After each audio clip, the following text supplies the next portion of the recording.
All right. Welcome to No Less Survival. It's where the more you know, the less you need. So let's talk about something that you should know: how to sharpen a blade. The idea is simple, right? You have two edges of metal, right? You want to be able to join those to an apex. In other words, you want this angle and this angle to meet and form a point, and that point is your cutting edge. That's the edge that's going to be responsible for doing the cutting. The narrower the angle, the finer and thinner that edge is. The wider the angle, the broader and more durable that edge is. So depending on the application of the knife, or the application of the knife is going to determine the best angle to sharpen that knife. It's a really fancy way of saying how much tilt you put on it determines the final thickness of your cutting blade. So this is a kitchen knife. This has a very slight angle because I want the finest tip on that possible. I'm cutting through things that I want nice clean cuts. The sharpest, the densest thing this might cut through is squash or potatoes, something like that, right? This is my backup outdoor. Essentially, it's called a bushcraft knife. It's really not, but um, it has a thick blade on it, and you see that the angle is a lot steeper, right? So that's going to lead to a broader point, and that point is more durable, right? It will hold its edge longer. It won't roll over as much, which means it's going to reduce the amount of times I have to sharpen this to keep it sharp enough in the field. But it won't be the greatest at doing the more delicate, finer slicing that you expect from a kitchen knife. Then you have a few in between or weird knives. This is an EDC knife I carry as a backup. I put a more angle on this front edge here, off this about 40-degree angle that they gave me at the end here. And it's because I wanted that tip end to kind of be more durable, slicing through things at work, boxes and stuff like that. And then this finer end here is closer to the factory edge that it came with. And I just kept that end fine for, small things. But originally, this entire knife was set to kind of a smaller or narrower and thinner edge right from factory, which doesn't really suit the application that I wanted the knife for. So to start, I'm going to just do it, and then I'll explain what's being done. Because I realize that I'm really bad at trying to do this on a video and explain it. Kind of one of those things where you kind of...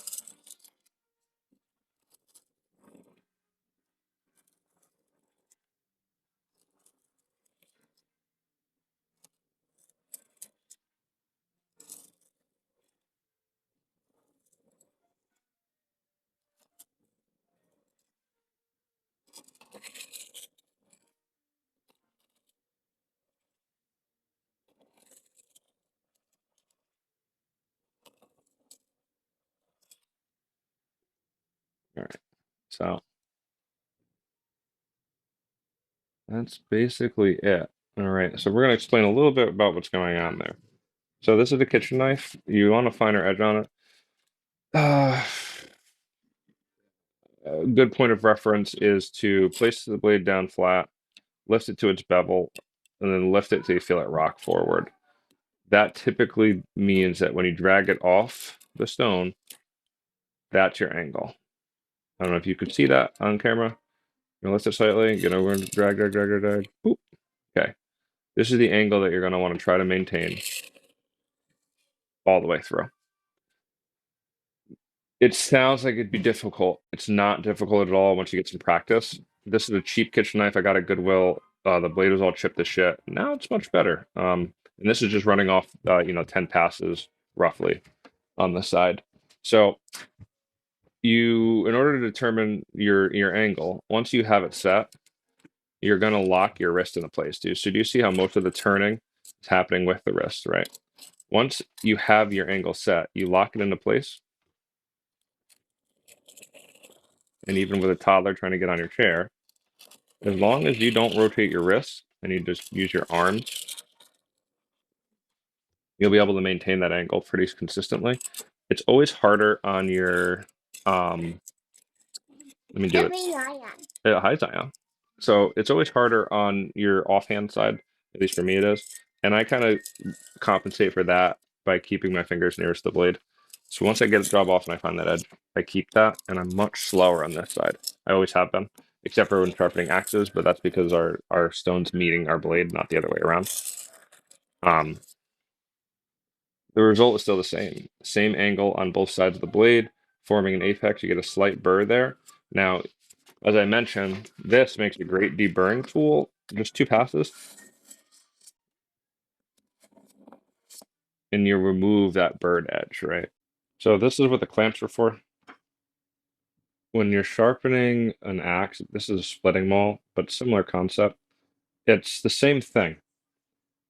Instead of bringing the blade to the stone, though, you're going to want to go ahead and bring the stone to the blade for obvious reasons. It's going to be kind of hard to maintain this. Keep an angle and glide it across the stone that's this size when this is this size, right? So the principle is still the same. You still have an apex that you want to take material off of one side and then the other side. With a splitting maul, it's a little bit different. If it will come into focus here, it's having a hard time.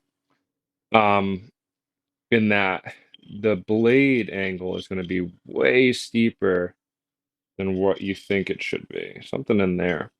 And in order to stay with the blade as it goes on its curve, or a slight curve, not that drastic, but I'm just trying to show you.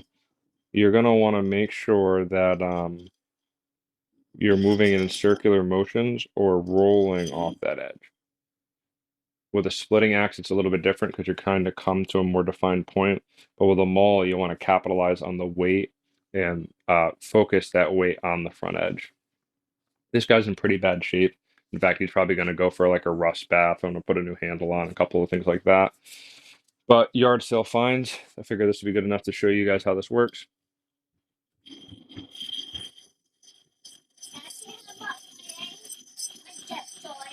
Wow, well done, buddy.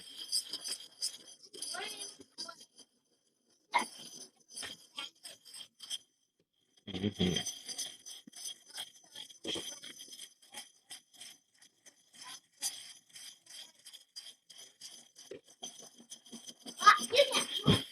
Well done. So the big thing here is you're going to be going in a circular motion, and instead of counting passes like you do with knife blades, you want to count time roughly. All right, and that's just going to keep everything even. Same deal here.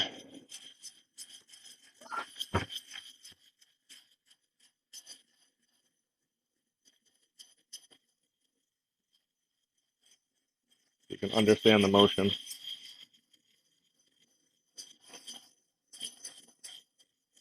Now again, you're following a curve on two angles, or two sides, but the overall angle of that blade doesn't change. So this angle doesn't change, just the orientation does. So once you lock your wrist into place, follow that angle, and you'll get a feel for it. All right, when you're drawing off an edge, this is near where the end is, set your angle, 2 hands, draw off your edge. That's a good finish thing. Same deal here, 2 hands. So you're maintaining your angle, but you're following the curve of the blade. With a splitting axe, the angle is probably going to be a bit more severe, probably closer to there. And the overall face of that blade is also going to not necessarily be flatter, but certainly not as robust as this is, because this is meant to pull wood apart, not chop through something. This is just a fine edge. I don't really fine edge these axes, but just to show you kind of what a polish would look like.